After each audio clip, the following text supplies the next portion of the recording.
What do you say, guys? Welcome to Elephant in the Room, part of Roll Tide Pods on YouTube. So make sure that you like and subscribe, be part of the channel, as we got a bunch of different programs all geared around the Crimson Tide of Alabama and part of Disrupt the Media. I want to tell you guys first off that we're brought to you by Lance's Lock. As you make your picks, check out Lance's Lock. You know him from The Next Round. Yeah, that's the guy. But he's on there helping you handicap, and there's so many different things going on right now. He covers them all. You need to talk NBA, college basketball, college football as we go down the stretch, the NFL, all that available at Lance's Lock. I'm Mick Gillispie. Great to be hanging out with Jake Coker. Man, I feel like it's been forever since I've seen you. I know. We don't have anything to talk about. Not doing it on my phone in the car.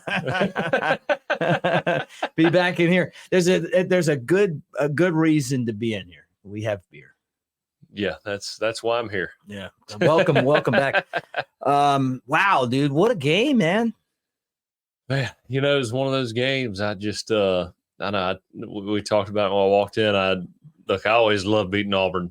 Yeah, I mean, it is, the best thing ever. But last week I was saying we're going to beat them 38-10. And, me too. This is, I guess it's probably, part of that rat poison in me. I'm not in the program anymore. And Coach Saban would hate to hear this, but I mean, it's great when a win's a win, but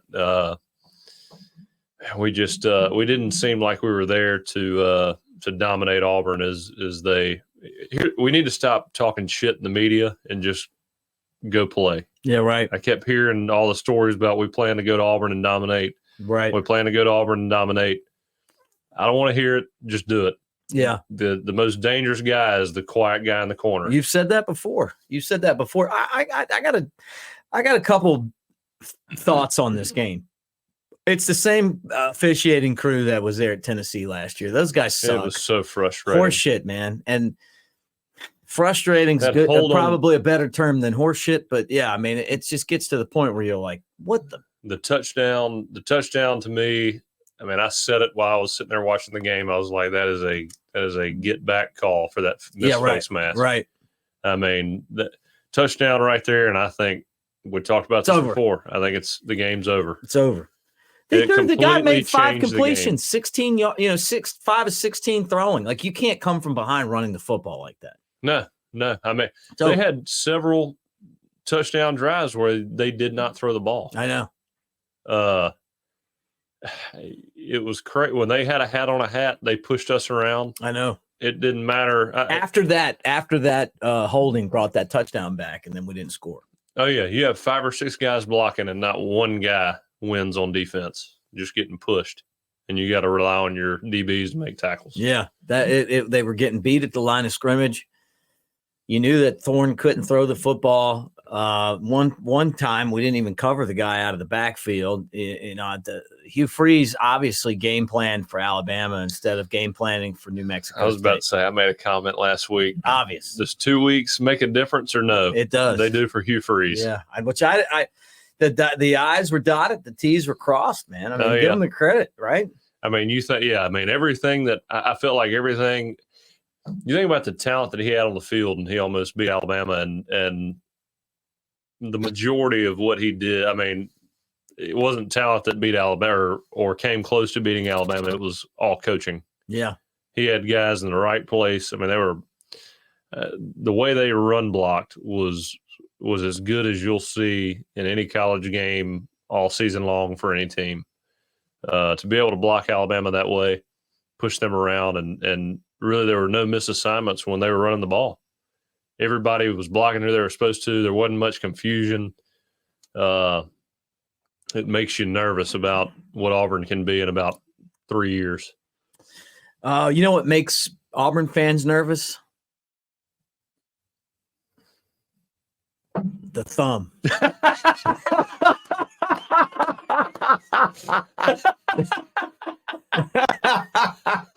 Oh, yeah, it's coming now. I'll never forget that era, the fear of the thumb era. Yeah, those assholes in high school and middle school used to give me that shit all the time. Yeah, fear it. Hey, because it's coming. You're right, though. He's a great coach. I mean, he did a fantastic job. But you know what? Alabama won. So let's just remember that. That's right. But I'll say it right now. I still like Alabama to cover this weekend. I couldn't say it. I mean, well, when they win, they'll cover. I think Alabama will win. We can't even go there yet. We got to talk about this one because we'll talk about that one on Thursday. We just got to stay here because that was some epic shit, man. It was. I mean, dude. Like first quarter, I'm watching. I'm like, we're running over these guys. We get that touchdown. They call it back, and I'm like, man, are you kidding me? It's going to be one of those games. And then we're like rolling out. We got a guy in the end zone. Their corners are tackling our wide receivers.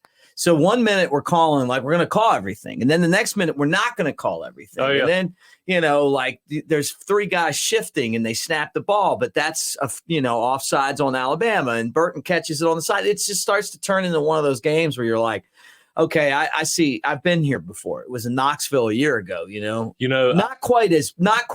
Can you imagine what those refs were saying when they get all huddled up after that play? When you got a shift in progress and they snap the ball while we've got guys in the neutral zone, which I don't know if they had retreated back over, to the other side of the ball at that point. But I mean, I can just imagine them looking at each other like, what the hell do we do right here? Yeah, right. You know? Well, I knew what they were going to do. On this stage, I had no idea what to call because they didn't. I guarantee you they didn't know what to do. Yeah. I mean, they didn't touch anybody, but you can't snap the ball while you got two guys in motion. Yeah, or it's three. not in motion. I mean, it's a got shift. Three guys moving, right? I mean, I don't know. I don't want to sit Coach here. Saban, you see him? He looked over. He's like, "Y'all got this wrong, man." Yeah. Yeah. They got a lot of things wrong. Oh, yeah. And what I'm wondering is, it's the same concept that pisses me off about going to games at Bryant-Denny. You want to charge me for NFL prices for an NFL experience, don't have the high school band from Brookwood in there giving me my drinks. Let's get like professional vendors and stuff. How many times have I told you that? You were on the team where what put me over the top was the Tennessee game in 2015 when I missed the whole third quarter waiting in line for a Diet Coke. And they're out of pretzels and they're out of hot dogs. And it's like, what's going on here? Did you not expect 100,000 people to show up? I mean, my ticket says $125 on it. Okay.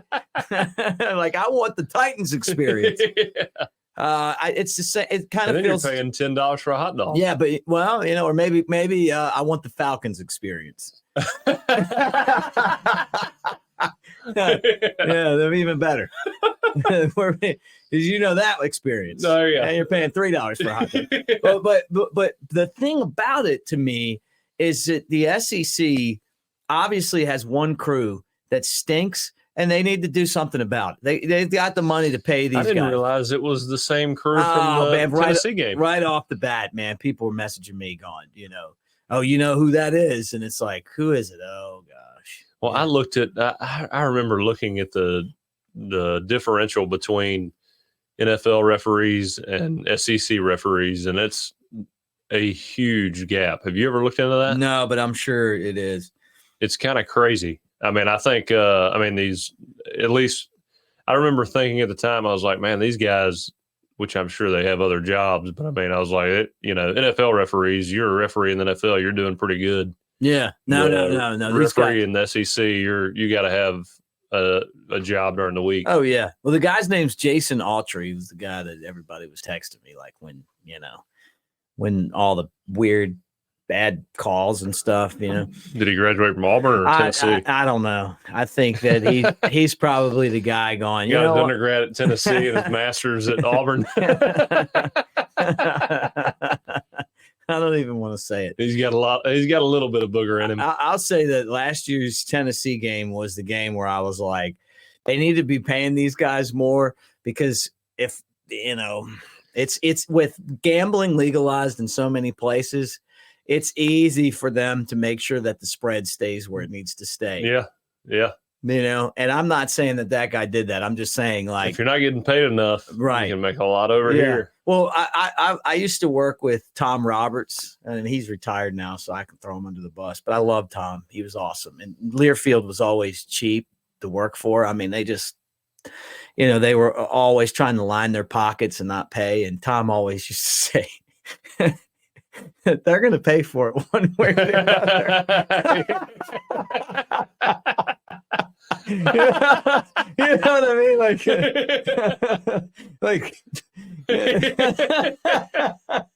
just kind of like that's, and I've remembered that too. Like, take care of your people, basically. Oh yeah, it's a good reminder, right? It's like, you gotta get it from you or somebody else. Yeah, right. It's coming out.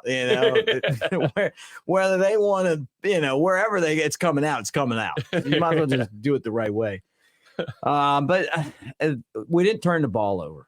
And I'll tell you what, man, that's the sign of a good team. Yeah. And they turned it over, and that was the difference in this game. Well, it comes down to that same. We've talked about it before, that, at some point, Auburn gave us that game, and it's I'm thankful that they did. But it's one of those cases of a team that doesn't have the experience, when the game's on the line, make the plays necessary in which to win the game, whether it's the drop punt or that final play. One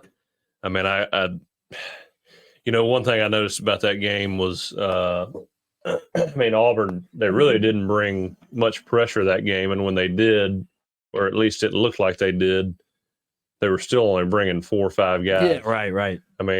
They didn't want to they didn't want any of those, like when Burton was wide open. They didn't want any busts. They didn't want any busts, but they also, they were very aggressive after Jalen broke out of the pocket. I think the game plan was control Jalen, try to keep him in the pocket and make him throw the ball, which he did a really good job of. To me, it was one of those games where he didn't have many mistakes. It was just they played in a way that was so conservative that they didn't allow him to really make a ton of explosive plays. Mm-hmm. Like I said, a lot of simulated pressures from what I saw. You might bring a DB, you might bring a linebacker, but you're dropping somebody else in the coverage to where you're not truly bringing more guys than you can block. And I don't know. After Georgia sees that, they may do the same thing. We'll see. Yeah. But who knows? Look, I don't know that I think Georgia's going to do what Georgia does, though. You know what I mean by that? Like, they to me seem like they're a team that's they're probably confident enough in the things that they do that they're going to do the things that they do. But maybe I'm wrong, No, I would agree, but a lot of it is dictated based on who you're playing, and that may be the best strategy to try to contain Jalen. Yeah, that's true. Again, you give him the opportunity to run, and there were a couple big plays when they actually did bring pressure. He ran away from that pressure. The other guys dropped out, and he took off and got a first down or got 6-8 yards. It's still debatable on, how do you beat this guy? And I guess Auburn did have us beat, but they didn't have the perfect answer, especially there at the end. No, I couldn't believe they let him sit there and just, wait. They allowed, when we played Ole Miss, I think they went for it on 4th down on the 17-yard line. It was like 4th and 10. And, Kevin Steele played cover 0, just brought everybody and made him get rid of the ball. Yeah. I love that thought. Now, you have a DB fall down or if anything, guy gets open, you're screwed. But at the same time, the quarterback doesn't have time to sit there and allow everybody to get to the end zone and just have a Hail Mary opportunity. Those guys, they weren't even rushing Jalen. They were just trying to keep him in the pocket. No, I know. It was pretty obvious. They just keep him in the pocket and let them throw this Hail Mary. And they had a one-on-one in the corner to Isaiah Bond. I know. I know. Which is, I don't even know. I mean, I'm going to ask you about it, but let me remind everyone right now that this is Elephant in the Room on Roll Tide Pods YouTube, and we're glad that you guys are here. And I've said it before, and I'll say it again, man. We love the comments. You know, you guys have been like so kind to us. Like, hey, you want to come hang out on the couch? We want you to do that, man. Just make sure that you like and subscribe, man. Support Roll Tide Pods. And remember, we're brought to you by MyBookie. MyBookie.ag right now, price match 50% up to $1,000. It's a great time of year to put your money down and see what you can do with it, because there's so many fun games coming up. We'll talk about those and kind of all that stuff. But MyBookie.ag, and they bring you Elephant in the Room with Jake Coker and me. I didn't even get to the last play of the game because I'm trying to build into it. I mean, we could sit there and probably talk about that for an hour. Let me ask you one thing. And I mentioned this before the show.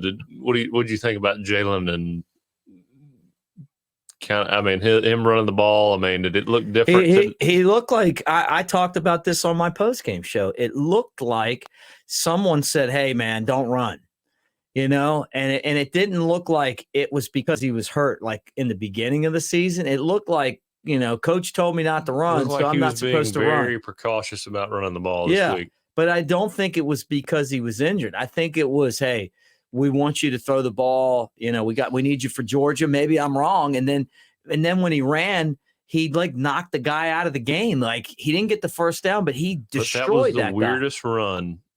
Did you saw something there? Huh? That was. It was like he was running he didn't even hit that guy with all he had. It was kind of just an odd.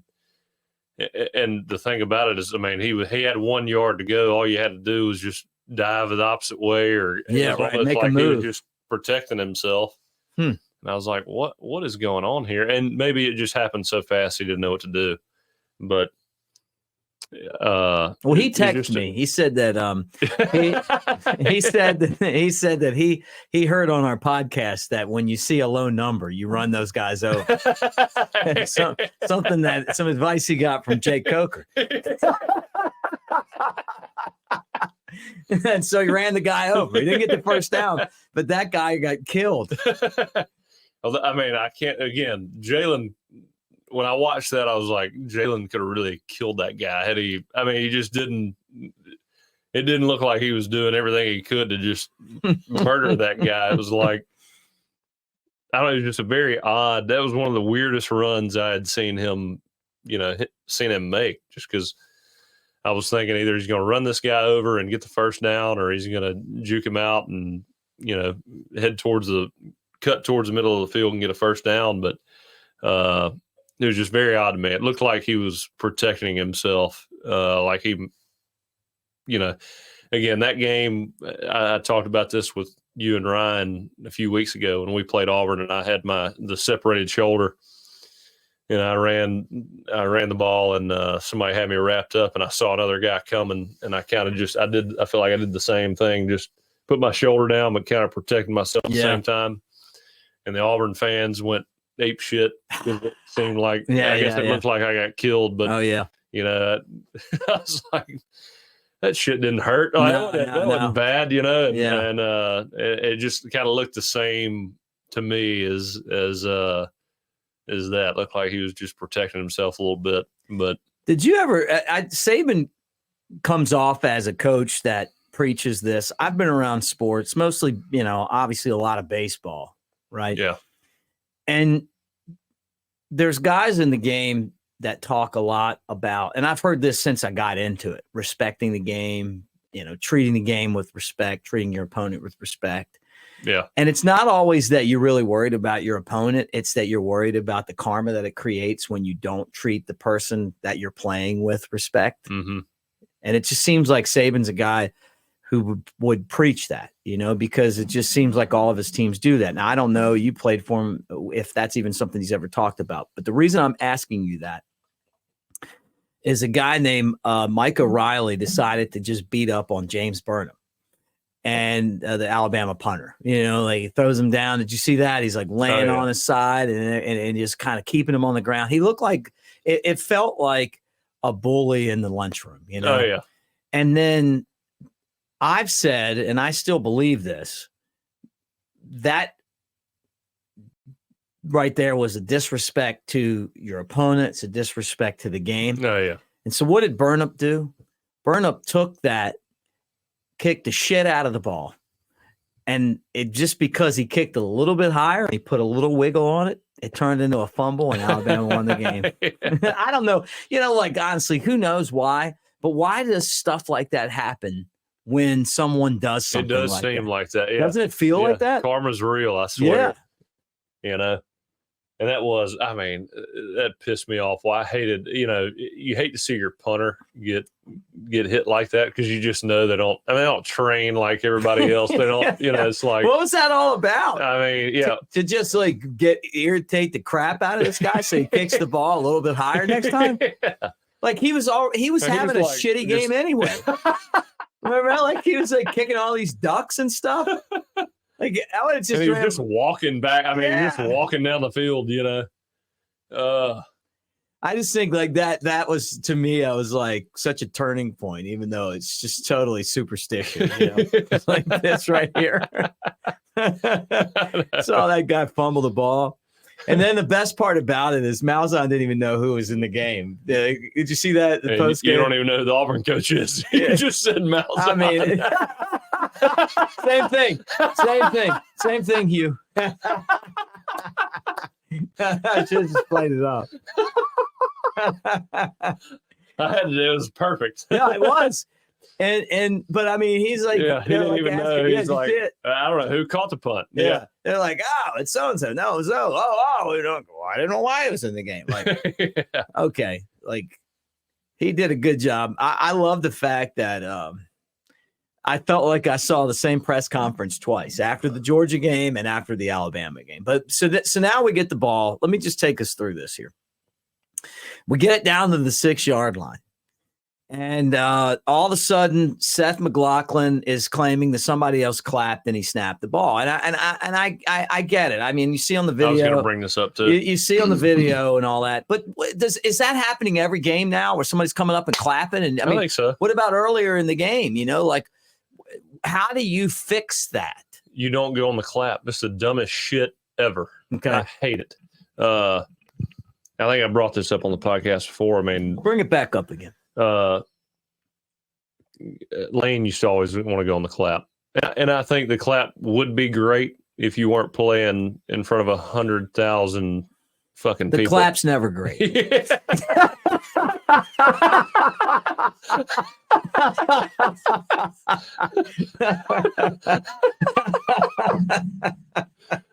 I'm sorry. Keep going.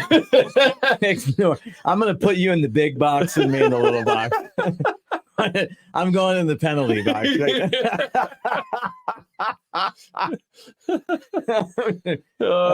Zipping it. You just go back to your point. I'm sorry. So anyway. So the clap, every time I say that, I'm going to think about that punchline. No, so the every time we'd go on the clap, I remember one time really in particular, I can't remember what game it was, but Lane used to get so mad at me because I wouldn't go on the clap ever. And I hated it because there were so many more false starts. You couldn't tell you never knew if the center would hear it. You don't know if the center would hear something random, and snap the ball, because it does happen. You got 100,000 people clapping, and he's supposed to figure out which one, is your clap. And I get it. Like I'm standing, 5 yards behind you, but at the same time, sometimes you clap loud. Sometimes you have a bad clap. It's just damn. So how do you do it? So we used to go on the leg, and so Lane I remember that game. He was like, we're going on the clap. Right. We're going the clap. And I was like, all right, yeah, we'll go on the clap. We get in the huddle, and me and Ryan Kelly look at each other, and we're like, yeah, we're not going on the clap. No, we're going on the leg. Because the center looks through his legs. You lift your leg. He knows you want it.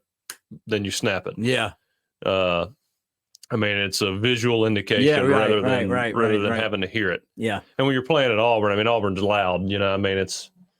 It's crazy how loud that stadium is. And if you got a safety coming up and clapping 5 yards away, well, they know that. How do you know it's here? How do you know it's there? They picked the time to do it. Hell, what do you care? Half the distance isn't even going anywhere. Yeah. And I know it sounds crazy. A lot of guys forget when you in the huddle you say on two. A lot of guys forget because they're thinking, okay, here comes safety's rolling down. Who do I got? They're moving around. They missed the first one. I've done this before. Yeah. I just didn't hear the first one. Well, or you're so focused on who you got to block, and you forget that it's on two. You've been going on one every day in practice. Yeah, no, I know. I've made that mistake. I know exactly what you're talking about. But anyway, or you're just thinking about what you got to do on this play. Yeah. You're kind of looking at not as quarterback, but I'm just saying as tight end or wide receiver or whatever. You're looking and you're thinking, I got to go do this, and then all of a sudden you miss the first one, and you jump off. Yeah. Whatever. So they need to fix that. Oh yeah, because it's not working. Well, it's gonna it almost cost us. It should have cost you the game Saturday. Yeah, but again, and the positive of the clap is that you can fake the clap. God dang it, you can fake the clap, and see what the defense is doing if they're timing up pressures on the clap. But you can do that with the leg too. We're going to move on from the clap. Let's get past it. I've ruined the clap. I've ruined the clap for all. I hope somebody out there watching is at least laughing as hard as we are. At least it doesn't ruin you. No. I used to live next door to I shouldn't even tell this, but Hayden Stockton and William Watts. I've probably told you this before when I was in college. Oh yeah, and I'm hearing this sound on the side of my door, room. It'd be and I'm like, what?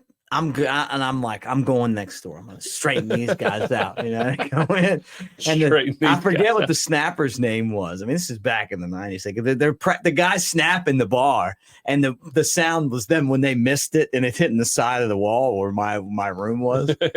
And instead of they invite me in for a beer, I just became friends with them. I hear that sound, and I'm like, they're just practicing. And they used to appreciate that. Yeah. They used to talk about the bullheaded clap. I'm like, I don't even know what this is. Is that even real?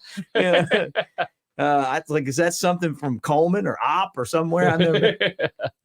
So that happens, and then this was the other thing, and maybe you noticed something I didn't notice. I thought that Jalen wasn't running because it felt like somebody told him not to run, but maybe he was protecting something. But he runs, and he's got, the guy's got 10 yards, right?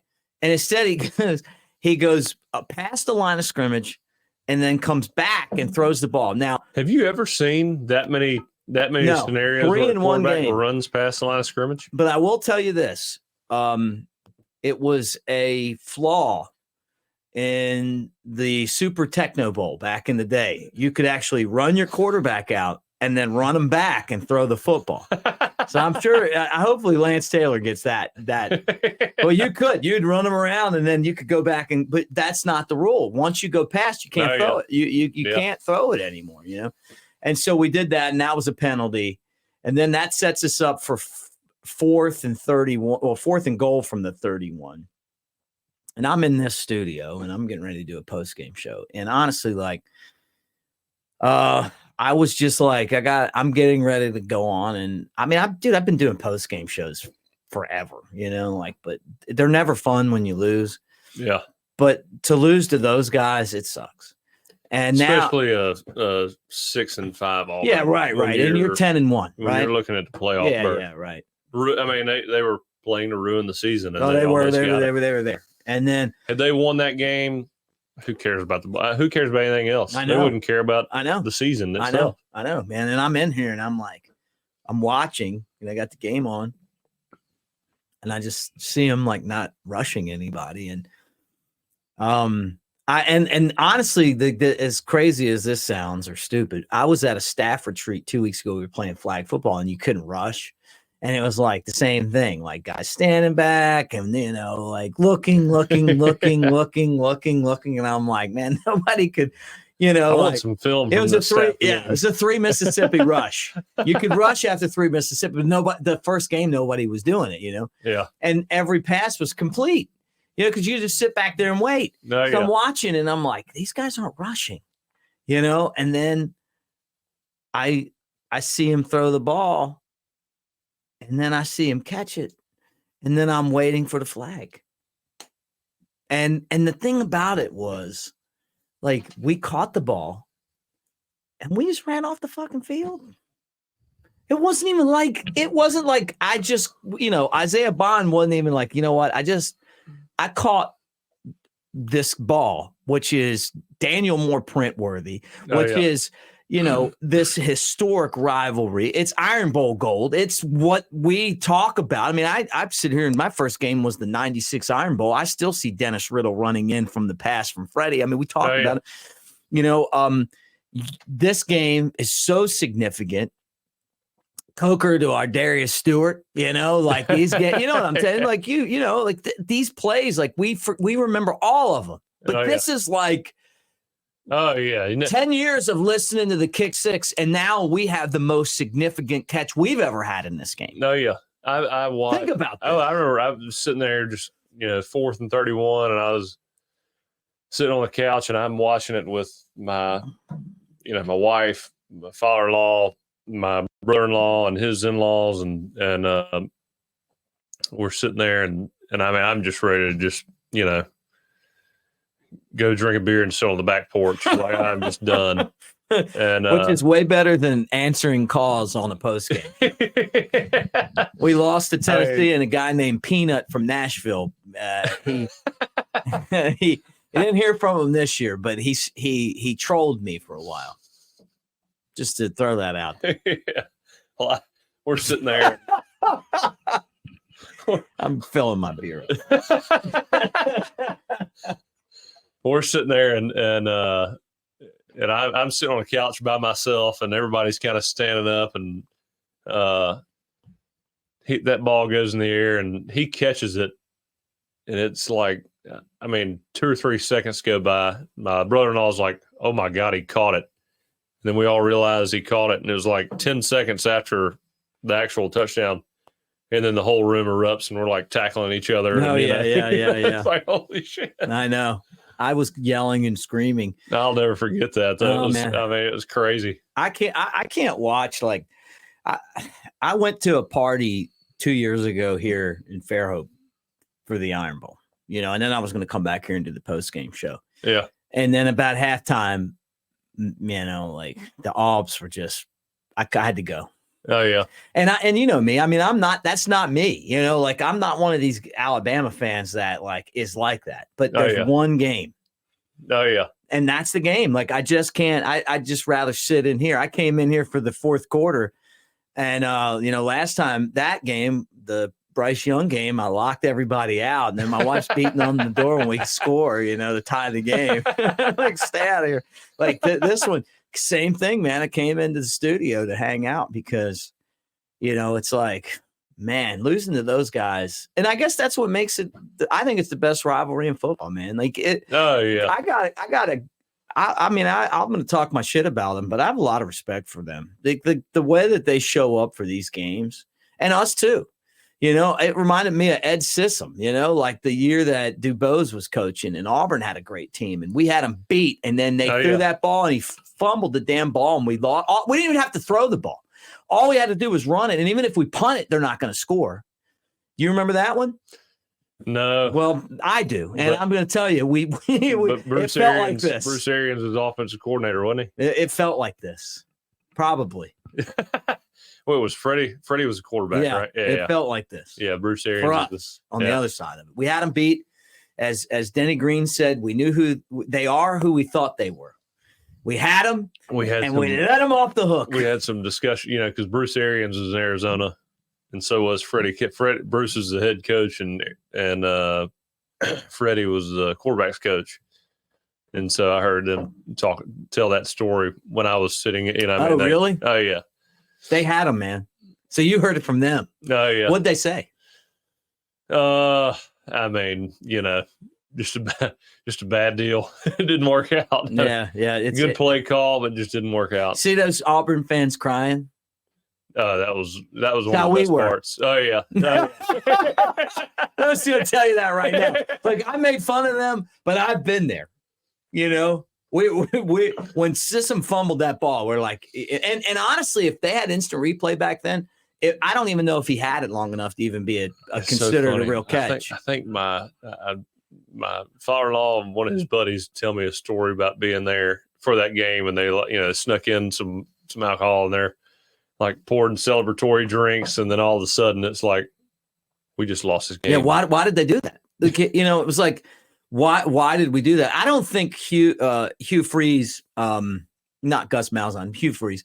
I don't think that he did anything and it made a mistake coaching. No, I don't either. I think he coached it. It was the perfect damn game. You could not have coached a better game for Auburn than Saturday. Tip of the cap, man. He did the most that he could do with that team. Yeah. Tip of the cap. It was great coaching, like a good, you're right.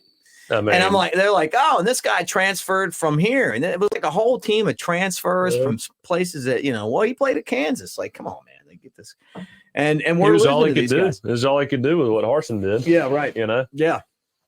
And that's what scares me about the. Well, he's going to be good. Oh yeah. But that's how it is, man. My guy Brian Harsin didn't last.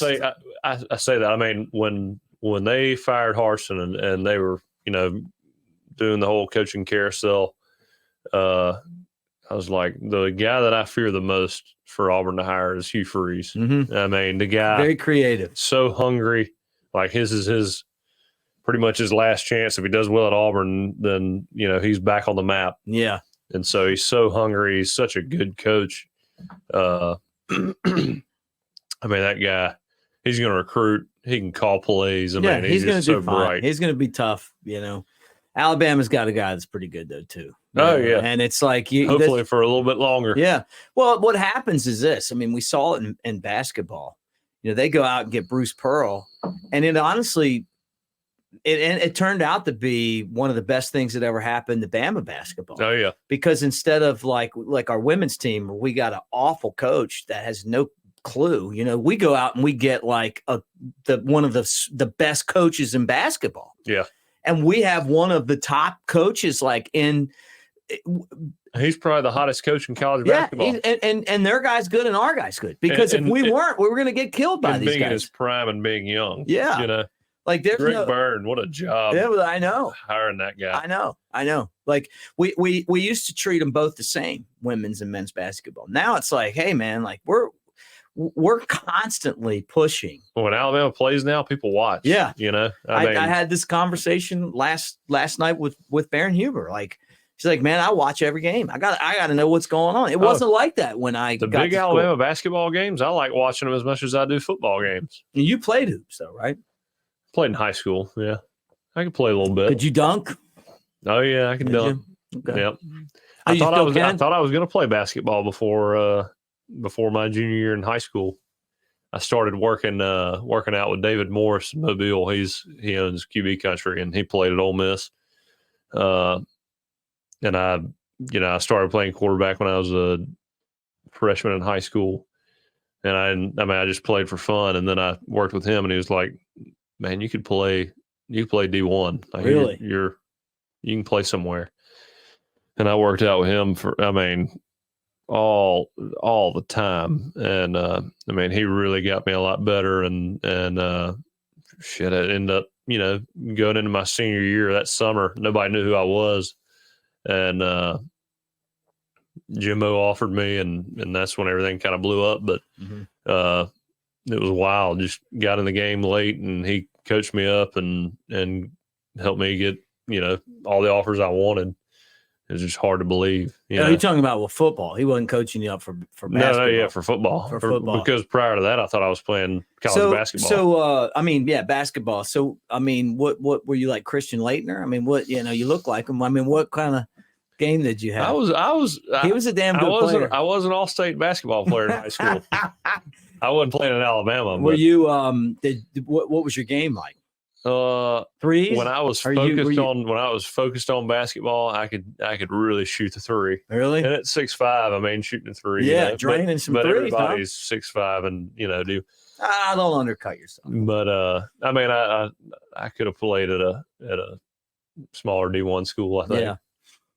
Well, you get it then, and that to me is something different too.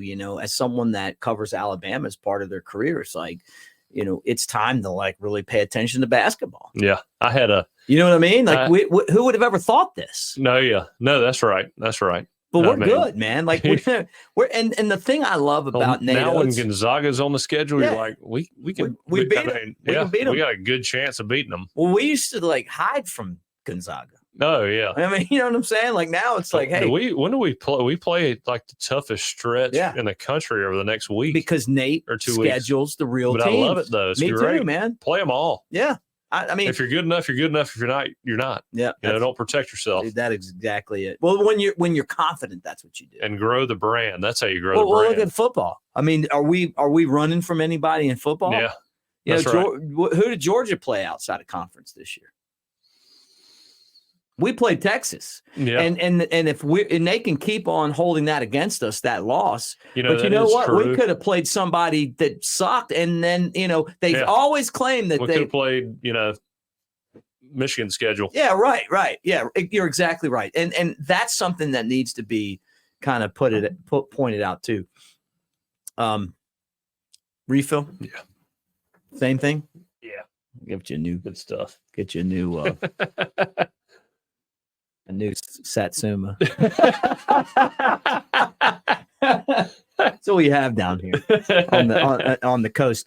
All right, so I'm going to throw this out at you and let you chew on it. So we scored the touchdown, and Isaiah Bond. I loved him in the post game. He's like, I didn't see that. He's like, oh yeah, I'm a playmaker. I make big plays. Like, you know what? You caught the ball like you're a playmaker. So and you know what? You didn't even celebrate. You just the celebration was great. You didn't pick up on that? The James Bond pose? Oh yeah. But you know what I mean? It wasn't like they acted like if Auburn wins that game, they're all charging out on the field, and it's another kick six type thing, like they're all out there. Oh my we score, and you know what? The James Bond thing did happen, but you know what? It wasn't like they were even that fired up. It was like which they. I mean, look, I get it. They were disappointed. Yeah. Oh yeah, they were. Which is a good thing, and I think it's really going to help us moving forward with Georgia this week. To be honest with you, realize I know we're going to talk about it later in the week, but man, you have that was a loss. That was basically a loss. And we got away with it. And we get to refocus with a young team that realizes how close they were to just shitting down their leg and losing. But I you know what, man? I didn't get that they shit down their leg. I felt like because of the officiating, defensively, they were bad. It was a bad. Yeah, you're right. You know what? That was uncharacteristic of that team. You're right. We did not play the way that we should. No. Would have loved to know what Ryan Anderson thinks. Oh, I can't wait to find out. Yeah, but I get what you're saying. Like, they can't throw it, so you're just going to let them run over. What did you say like his stats were? Yeah, he's 5 for 16 to have a 97 yards. When is that? A touchdown, 2 interceptions. Do you ever remember an Alabama team that had an offense just strictly run the ball and have a good chance of winning against Alabama? No. I mean, and I didn't think they would be able to run. I've never seen a one-dimensional running team beat Alabama since Coach Saban's been there. No, I didn't think they would be able to run like that. But I'll say this: like, All right, I was wrong. The game that I thought was going to happen didn't happen. But with that said, if we're not going to blow them out, if we're not going to go in there and kick their ass, you know what the second best thing is? Winning on 4th and 31. drinking their tears and holding their heart. You know what I'm saying? Like, it's like, okay, you know what? If I was an Auburn fan and I'm at that game, there's no way we're losing that. Like, can you imagine leaving there? Like, you know how many times those players are going to see that play? And I love it. How many times have we seen kick six? Oh, when I got to Alabama in 2014, I saw that kick six play in that weight room more than any play I've ever seen in college football history. It's amazing. That was played on repeat. I mean, you couldn't get away from it. Yeah, but like I said earlier, you know, when that touchdown was called back, and you know, and we had to punt the ball, it changed the momentum of the game. Like I said, a booger that believes is a dangerous thing. I can't. Where did that term come from? I don't even know. I don't know. It's like corn dog, you know, like, yeah. I mean, I don't know where it came from. I mean, maybe that's like the Iron Bowl came from Suge Jordan. You see that? They talked about that. He made some comment like, we're playing in a bowl game. We're playing the Iron Bowl every year. And that kind of stuck. And because the Iron City and Birmingham. Right. Yeah. I wish Birmingham had better leadership back in the day where they would have built a facility to like house that game and the SEC championship game. They could have had both of them. They did have both of them. Can you imagine that? But I mean, like, you know, SEC's headquartered there. Right. And that's where it started, but they didn't have the stadium. And, you know, Legion Field, as much as we might like the nostalgia of it, it's a dump. I mean, like, you know, when I was there in 96, I was kind of afraid that the stands were going to fall in on the people below. Yeah, like my dad was the biggest Redskins fan, like loved the Washington Redskins and RFK. And I'm not a Redskins fan or whatever they're called now. But they used to talk about RFK Stadium like it would like wave, you know, like, you know, and I never saw it. I just heard about like Sonny Jurgensen talking about it on the broadcast or whatever, you know. And I'm there for that game and we score that touchdown and I'm watching and I'm like, oh my God, like going crazy. But then I'm like, these stands might cave in on us right now. And, you know, and so you can't have like big time football there. And I mean, look, they tore down the old dome to build a new dome. Yeah. You know, to have these sporting events, you got to have the facilities for it. But there is something that's missing from this game, not having it in Birmingham where it's like 50-50 right See, down. you know, when I mean, growing up, that game was always in Tuscaloosa or Auburn. So I never really got to see the Legion Field days. Here's my picture. So this guy he went to high school with me. He's actually is that you on the right? Yeah. He is you look like Morgan Wallen. I know. I was Morgan Wallen before he was. Maybe I'm his real dad. But Justin's actually lives in Athens. He's a psychologist in Athens, Georgia, and his son's an Alabama fan because of me. So you know, you spread the Alabama spirit. I may have to text him today, but yeah, that's us, man. At that game. Doesn't say $4 for the ticket. I mean, think about that, dude. $4. Well, that's why they couldn't build a new stadium. Look at the ticket. $4. I just noticed that. What was Alabama and Auburn ranked back then? I don't know. Honestly, I don't even know, but $4. That was me in college. Jeez. Yeah. Yeah. I don't know, man. Like I don't, and as much as I'm cracking on Auburn, I mean, I do respect them a lot. Like I got to tell you, you can't have a great rivalry if your rivals like they try to compare us to Michigan and Ohio State. Yeah, no one's ever won like 10 straight games. I mean, yeah, you know, The crazy thing about this is the Alabama-Auburn rivalry is better than Michigan-Ohio State because to me there's more passion there. Yeah. I mean, they think they're passionate about football, but it's nowhere near the level of Alabama-Auburn. I mean, you got that's the only show going in Alabama is Alabama-Auburn football. And then, I mean, Alabama and Auburn basketball are picking up steam, but they'll still never be there with Alabama and Auburn football, you know? Yeah. It's such a big deal, man. I say that. Nate Oates. It's worth. I mean, he's going to get us. I mean, it's going to be. It's good, but it'll. It could be those two teams could be number one in the country and number two in the country, but it's still not going to be the football thing, man. It's not going to be in the blood and culture of Alabama. Yeah, you know what I mean. Like it's just like there's so like much Kentucky basketball, Kentucky football. Yeah, man, you know, Kentucky basketball is it. I know, man. I can't even tell you. I'm in here screaming when we scored that touchdown. I'm screaming. It took, like I said, it was like a 10-second delay, and then all of a sudden we're just throwing each other around like, you know. Yeah. At least you watched it with somebody. Like I got invited to 3 parties and didn't go to any of them because we had a room full of Alabama fans, and usually I give the Auburn fans shit because they usually don't want to watch Auburn games with Alabama fans. And I mean, it was.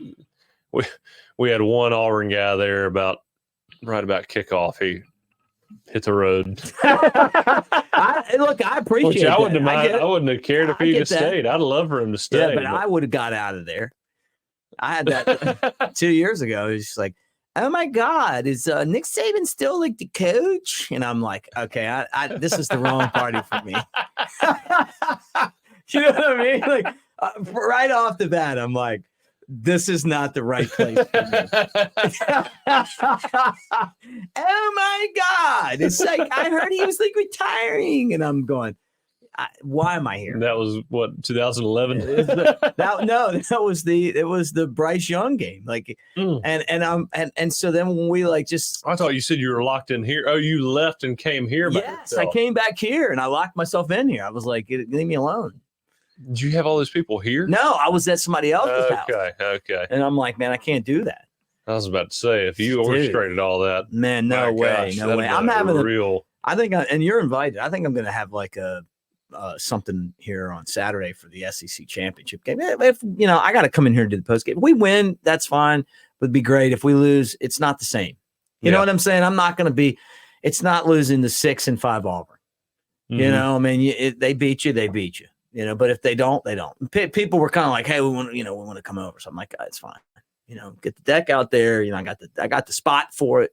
Kegs. We'll do what we got to do." Oh yeah. But losing to Auburn to me is just like, man. I don't think there's anything worse in sports for me. It would kill the whole season. You know, I mean, outside of, I guess 2017 we lost Auburn and still won the national championship. Isn't that right? I guess because we didn't win the SEC championship due to losing to Auburn. We got in anyway. What was that 2017. One? Oh, because you're right, because we didn't play Georgia in that game. That was our only loss. They won, and then we got two them. We two of them. Yeah, that's right. Yeah, this one right there. I was at that game. And I was sitting right next to John Parker Wilson. Were you? And it was us and a sea of Georgia fans. I mean. And I remember, was that by coincidence or on purpose? It was an organized event. A bunch of former players went. Okay. A lot of the Alabama guys didn't show up for some reason outside of me and John Parker Wilson. What about Mike Johnson? Was he in that area? Because he did a show with me. I didn't see him up there. So I wonder if where he's at. I wouldn't be surprised if he was up there though. I wouldn't be surprised if somehow he didn't orchestrate a 50-yard line ticket. These were pretty good. You had the club seats with the beer right behind you. Oh, nice. Well, maybe he was there. And we did the show and then he went, you know. Yeah. Or maybe he sold his I remember it was like halftime and Georgia's, beating us. And it was so damn funny. I'm sitting in line and it's literally the bright red Georgia all over the place. And, a lot of them are talking shit. And it's, again, the worst fan base as far as just talking trash. Yeah, they do. And there was one guy just in the stall. He was like, guys, remember, we're still Georgia. And I was like, there he is. Yeah. That's my guy. Because, for 10 or however yeah. long it was just like they'd be winning and then just blow it. Yeah. And they blew it. Oh, I was man. like, he said it, not me. Yeah. And then they blew it. They blew it so bad. Time, man. God, I hope we get them. Well, we'll get there on Thursday. Give us something to talk about. So we can't let Georgia win 3 in a row. No, we can't. Like, they're due to lose 1, too. Especially after Jamison Williams and John Mechie don't get hurt. I know. We beat them anyway. It'd been just like the SEC championship. The Jai Hall. Throw me the ball. Where is he now? Who knows, man. Shane. That's one of those What guys a waste of talent, man. What a waste of talent. That's one of those guys that just doesn't understand the opportunities he got in front of him. Yeah. And he's probably a good kid, but I don't know. I mean, he went to Texas, and who knows where he is. Sad story.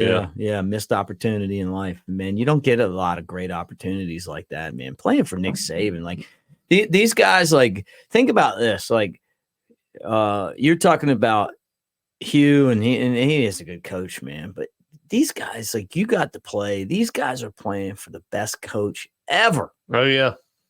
The best guy ever. Like, he just is.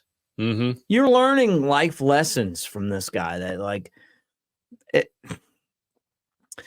just watching his press conferences every week and watching the success. How many millionaires has this guy made? Think about that. I think he could step out and do any job, be a CEO anywhere, pick it up quick, and just or military general. If you were in like a war times and you had to, that's the kind of brilliance that this guy brings to the table, man. Well, and it's just his demeanor, his messaging. I mean, when he screams, when he yells at you, there's a lot of coaches that when they yell, it's like, all right, you're just, playing the role. Right. But his messaging is so good that when he yells, it's like, okay, yep, yes, sir, I understand. I'll tell you, because it's directed in such a way that there's a lot of weight to it every time. Yeah. Jim Wells is the best baseball coach Alabama's ever had. Okay. And my boy Jared Kingery in my wedding, love him, played for him. And there was a moment and when he felt like he won his respect over as a player. Mm-hmm. Like that moment where he's like, hey, I got this. You just do your thing. Yeah. And then go out and get everybody out. Right. I think Kingery said he was matched up against a guy named Tim Hudson. Right. And he's like, finally, like, I got this. I can't remember the story, but, and then from that point on, it was like different relationship. Was there a point like that with you, with Saban, where it's like, man, you just knew when you kind of won him over, like where he's like, yeah, this guy's figured it out. After the Ole Miss game, for sure. At least where the reins were given to me, and we had a lot of conversations and before and after that game where I think we both knew where we stood. And I think, prior to that, I was a little nervous about expressing everything that I had. I learned a lot from that situation. And as far as, internalizing a lot of issues, just trying to push through and not complain and just be the guy that shows up on time and does what he's supposed to do. Right. And learn how to approach issues that have come up that I have problems with. And so we talked a lot over prior to the Ole Miss game and after the Ole Miss game and for the rest of the year. And I think that's when obviously I was named the starter after that. So, he displayed that trust in me, but I think as we moved on throughout the year, he felt a lot better, and I felt a lot better knowing that he had my back. Right? You guys are on the same page. It's a quarterback position, and again, I can't speak for other positions. I think it would go a long way, but when your coach has your back, it's a game changer as far as playing with confidence. Yeah, Mm-hmm. And he seemed to have bought into Milroe pretty early. Oh, yeah. And if you're not confident as a quarterback, then you're screwed. Oh, yeah. That's when you feel like your coaches don't have your back. Either you're the starter, and you know the starter, and you know your coaches don't like it, but you tell it. But in your head, you just say, fuck it, I'm gonna just go play. Right, right.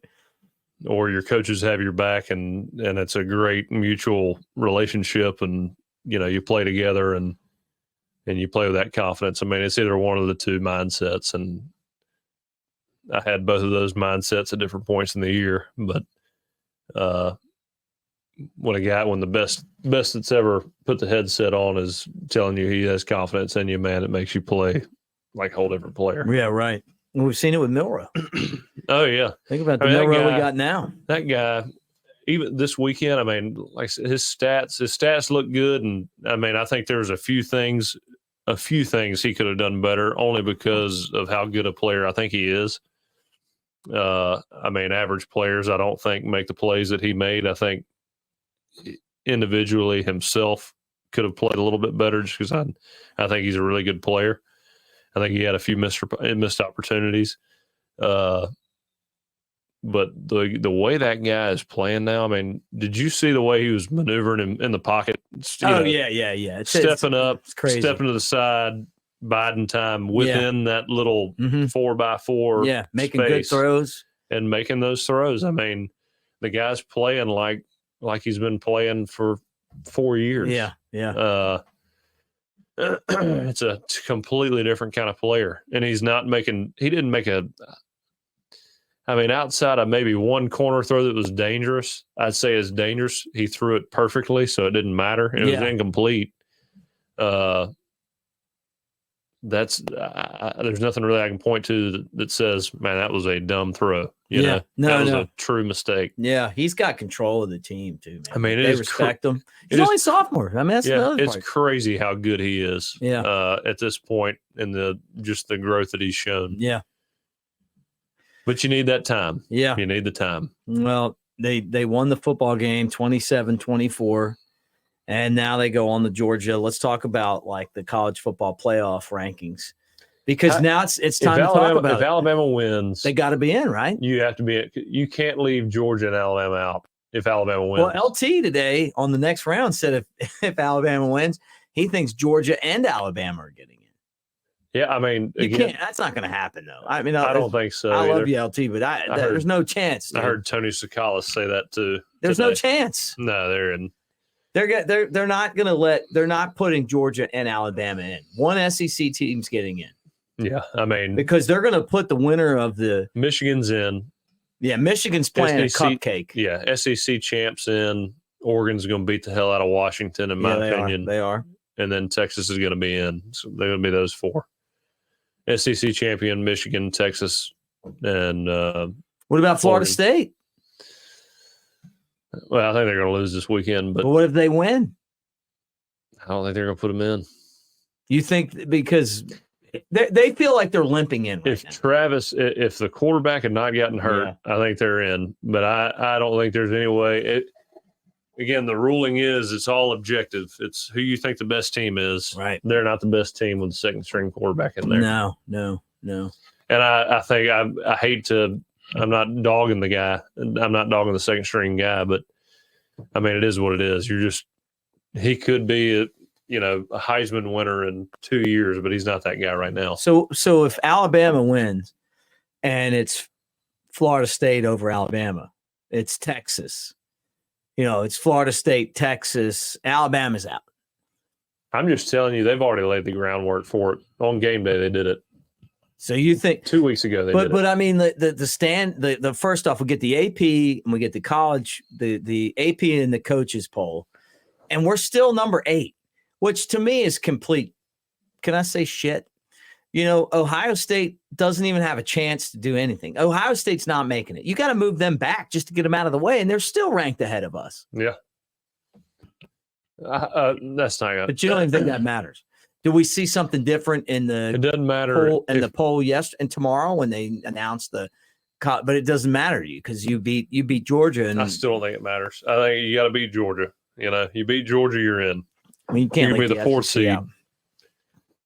A dangerous 4th seed. Oh yeah, I mean, do you remember that guy that had the mustache? He used to race NASCARs, black Number 3. You've seen that guy before? Yeah. They used to do this to Talladega. You're about to say, never mind. You go ahead. And they're driving around, and then all of a sudden at Talladega, it'd be like, oh, man, Earnhardt's 20th. No, he's 15th. He's 10th. Last lap, like he's 3rd. And he's putting a move on your guy to the front. Yeah. Is that Alabama? Could they be in that spot right now? It always. I remember we got on the bus after losing in 2014 to Ole Miss. First year at Alabama, and Derrick Henry, we were sitting next to each other on that bus, and he goes, "You think we still got a chance to get in the playoff?"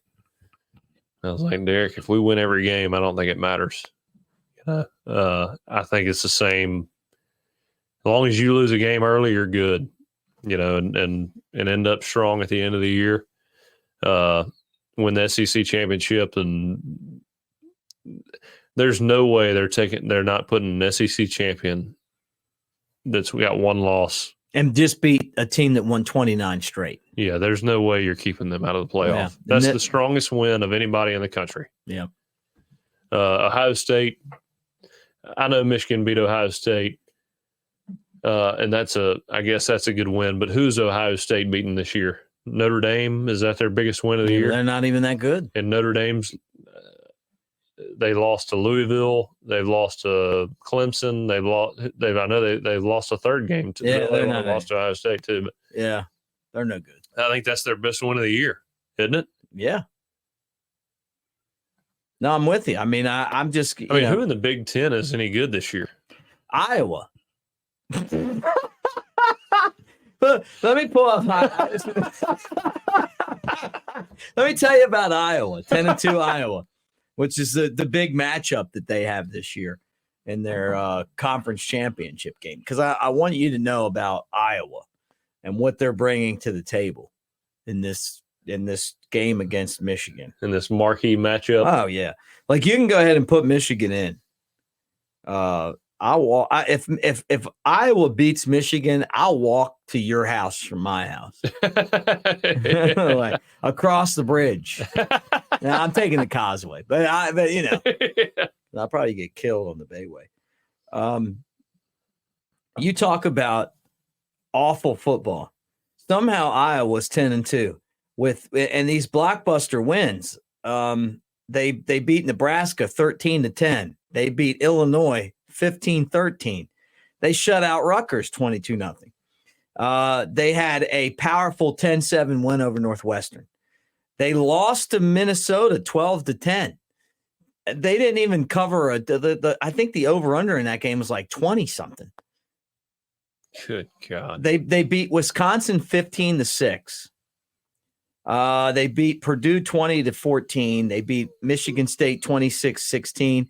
They lost to Penn State 31-0. And they didn't play Michigan or Ohio State. They suck. They're going to get who has Michigan played this year? Have they played anybody out? I know they've got the easiest schedule, but I mean, it should be illegal to schedule. Well, they played East Carolina, UNLV, Bowling Green, Rutgers, Nebraska, Minnesota, Indiana, Michigan State, Purdue, Penn State, Maryland, and Ohio State. That's like two of those games you actually could. And they suck. Come on, man. That wouldn't even be fun playing. What do you? You're supposed to beat every team. Yeah. Unbelievable. Why would you even want to go to that school if you're going to play that schedule? I don't know. But they're I get it. Michigan, I think they're the winningest program in the country, but hell, it makes sense if you're playing schedules like that. Yeah. Yeah. Not they didn't play Texas out of schedule. Yeah. As their non-conference. All right. So let's see. As we kind of wind down this episode of Elephant in the Room, I want to remind all you guys we're brought to you by mybookie.ag. Price match 50% up to $1,000 as you make your picks. And if you need any help making those picks, I'm going to give you a little insight here. Lance'sLock.com. Go check it out. You got the NBA, You got college basketball. You got one more week of college football, right? Then you got the NFL, which is in full swing right now. All of that at lanceslock.com. How'd you do this week, by the way? I don't even know, dude. Like I obviously lost Alabama, and I think I was 2-3. Yeah. What about you? 2-4. I took Alabama. I took UTSA. I took Michigan. I took Oregon. And who else did I take? What were the other big games this week? I'm going to pull mine up. It might be worse than that now that you're saying this. Oh, I took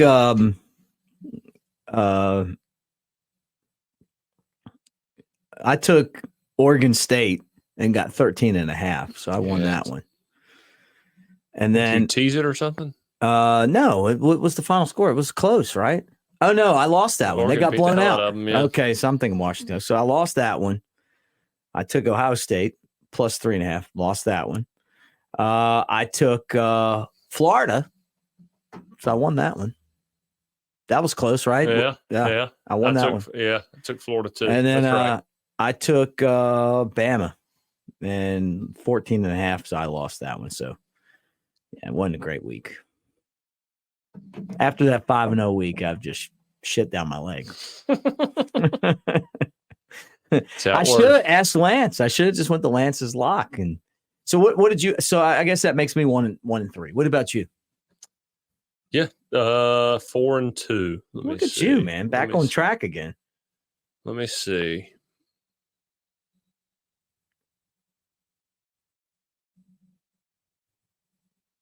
I took Oregon, Michigan, LSU, Mississippi State. That's what it was. Okay. And Alabama. Yeah. And UTSA. So 4-2. Mississippi State hired a new coach. Who'd they hire? Levy. Yeah. Jeff Levy. Pretty good hire, right? Those Lane tweets are going to be really good. Yeah, he had him as instead of it being Kirby is on Nick Saban's shoulders, Lane had Levy on his shoulder. That's pretty good. Levy's a much better coach than Arnett. Arnett just, it was going to be bad. You kind of tell. It was, yeah. Well, look, the worst thing you could have done was come in there that, your first season and then dismantle the air raid and get rid of all those coaches. Yeah. Like, that's what your roster was built for. Mm-hmm. And you had Will Rogers, and he looked terrible. That's what Will Rogers was built for. Yeah, right. Like, that awful.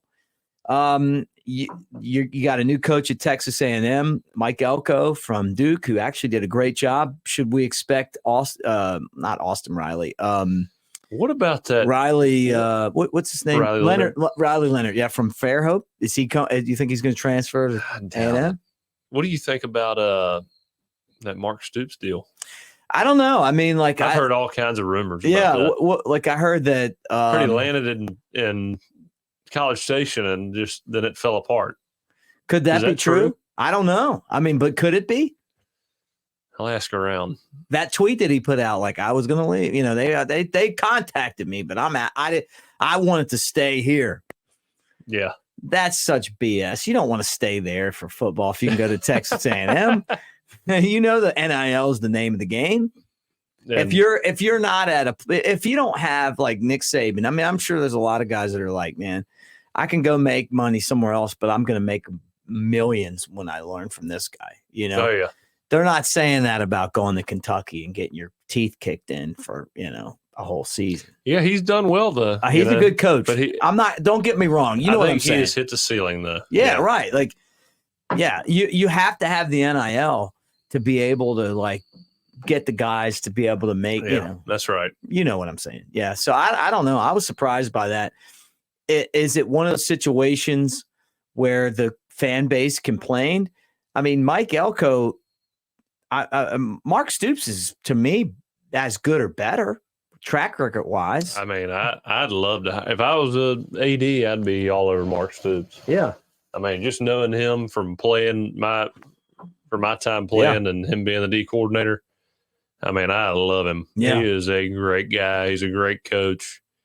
You'd be hard pressed to find anybody who would have anything bad to say about him, whether it be coaching or personally. I mean, just a stand up guy and somebody that, I mean, if he recruited my son, I'd be like, I don't care where he is. You got to think about going there. Yeah. You know? That's a good point, man. So those two hires have been made. What other jobs are open? I saw they fired Houston's jobs open. Like, who wants that job? Like, the UT San Antonio job. Like, what are you expecting? Yeah. I mean, are you going to fire this guy? You actually had a team we talked about, and you're firing him. Like, who's coming in there? You know, I mean. Some of these people were crazy with like their expectations. What do you think about the Florida job? I mean, you guys got to have another year. I'm going to tell you. I'm going to say it right now. I wish Ryan was here just because he loves to bring up that I like Coach Prime. You know, you look at all. Somebody put a tweet out. You've been saying that for a while. Well, I know, and I'm going to stick by it. You know, they had a list of the Power 5 jobs that changed hands last year, and you know that he won more games compared to the year before than the rest of the coaches. The guy's done it. They won one game the year before. They won 4. Oh yeah. And it's like, and really they could have won more than that. He was significant. Obviously, there's some growing pains there. They didn't have the lines. What was Colorado's final record? They've won 4. They still have one more game. But his son's got maybe they don't have another game, but they won 4. Golly, that's crazy. They went from 1 to 4, and he won all those early, and then the lines weren't great, but he's going to be okay. Yeah. He's going to recruit. He's going to be all right. If I'm Florida, I'm keeping a close eye on that because, man, you're in Colorado, man. Like that's not a hotbed of college football recruiting. No. And I know that some of you guys are going to hold that against me, but I think the guy, I like the charisma that he brings. So if I'm Florida, I mean, I'm watching that Florida State game Saturday, and I'm like, man, this Florida program's got no momentum. It just doesn't. I mean, like, what's it going to take for them to kind of get back to where they were with Urban Meyer? Because it's not there now. Yeah, that's a tough one. Billy Napier was the wide receivers coach at Alabama. I'm not saying he's a bad coach. I'm just saying he had a short stint. I met him at Florida State. He had a short stint there, and then he jumped to Alabama after like a month. But I've known him for a little while, and I wanted to see him do well. Man, I tell you, I hope he turns it around, to say the least. I think he's a great coach. I just think he's still in that period of trying to figure it out, Yeah, it's a tough place. Managing recruiting and coaching at the same time. Right. It does take some time. So that one, I don't know, man. Like, trying to think of what about Ryan Day? How about losing to Michigan 3 straight years? You're starting to get that. Yeah. You're starting to get that label now. That Bill Curry. You're starting to feel that little Bill Curry. Mike Shula. You're starting to feel all of that. Hey, he wasn't asking to see Lou Holtz after Saturday. I thought that when he was going off on Lou Holtz, man. Like, and I honestly, I love like that kind of smack talk, but. Leave Lou Holtz alone. He's just trying to get the crowd up. Oh, yeah. Notre Dame's going to go out there and they're going to do this. They're going to do that. No, they're not, man. Well, I don't know what's worse, him or that the interim Michigan coach saying, he's like, I love y'all. Michigan University. Yeah. How about when he was crying? It's like, what? He was crying. That's why I took Ohio State this week. He was crying after the one game. It reminded me of when Butch Jones won against Georgia, and he was crying. And I'm like, they're not going to win another game. It's over. I got. This is the last thing I'm going to tell you, and then you tell me your last thing. I'm doing County High, Hillcrest high school football one year, and this guy Lee Gibson, he was the coach, at County High, and he was Coach Higginbotham's assistant head coach and offensive coordinator, and he took the job over. He's a great guy. So he's a good friend still. And I'm like the broadcaster. I'm friends with him. Like he's one of my boys, you know. And County High beats Hillcrest on like crazy, like last second play to tie it, overtime, like field goal, some freshman kid, you know.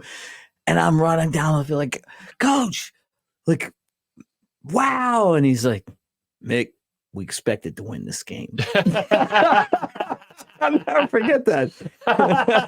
Like he wasn't even that excited. Like, you know, cool, Mr. Cool, Calm, and Collected. So if you guys know Lee, you can tell him I said that. But man, great dude. Like he's so right. Like I'm all like, you know, Now we came here to win. Like this is what we do. So. All right, final thoughts before Thursday. What do you got for me? Before Thursday, proud of the win. Glad we always beat Auburn. Kind of like you said, we expected to win that game. So like Lee Gibson. Yeah, you know, it was one of those where I'm not too excited. I'm more relieved than excited we won that game.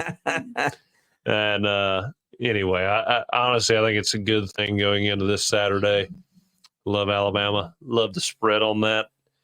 Got a few texts saying Georgia's the bet of the century, so that makes me feel really good about picking against Georgia. I know you really like that. Yeah. So, hell of a weekend coming up. Can't wait. Yeah. All right. Well, we'll be talking all Alabama, Georgia on the Thursday edition of Elephant in the Room. And we appreciate you guys for being in the room with us. Keep the comments coming. Roll Tide to you guys. Thanks for hanging out. Make sure you subscribe to Roll Tide Pods, part of Disrupt the Media.